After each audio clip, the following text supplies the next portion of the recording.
আমরা অপরাধীকে টার্গেট করে আমরা ইনভেস্টিগেশন করব এবং বিচার করব। আমরা কোনো ইনোসেন্ট মানুষকে টার্গেট করে বা রাজনৈতিকভাবে হয়রানি করে ওইরকম টার্গেট করে আমাদের কোনো কার্যক্রম পরিচালিত আমাদের মাধ্যমে হবে না।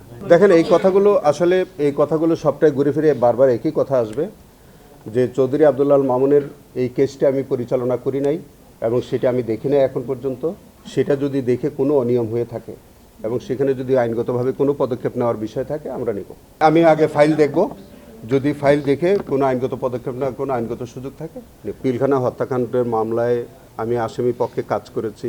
আপনারা জানেন যে এই ঘটনায় দুইটা মামলা হয়েছিল। একটা হত্যা মামলা, যেটা এখন বিচার শেষ হয়ে হাইকোর্ট ডিভিশনে হিয়ারিং হওয়ার পরে এখন অ্যাপিলেট ডিভিশনে একটা পার্ট শুনানির অপেক্ষায় আছে, এটা কার্যতালিকা আছে। আর বিস্ফোরক দ্রব্য আইনের মামলাটি এটা বিচারিক আদালতে বিচার চলছে। ইতোমধ্যে 300-র বেশি আসামির জামিন হয়েছে। আমরা প্রত্যাশা করছি যে আরও যারা জামিন পাওয়ার মতো এরকম তাদেরও হয়তো জামিন হবে।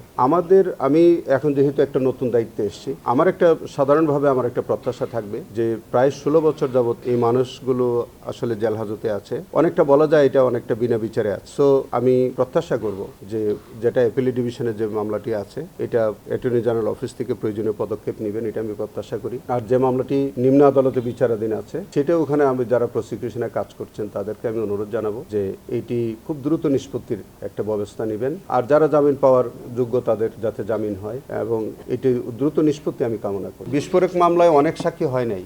বিস্ফোরক মামলায় আমার জানা মতে 299 জনের সাক্ষী হয়েছে।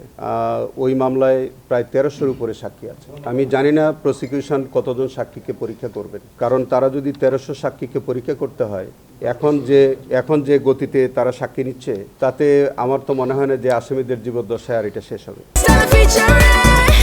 Next level, well done, side by side, free.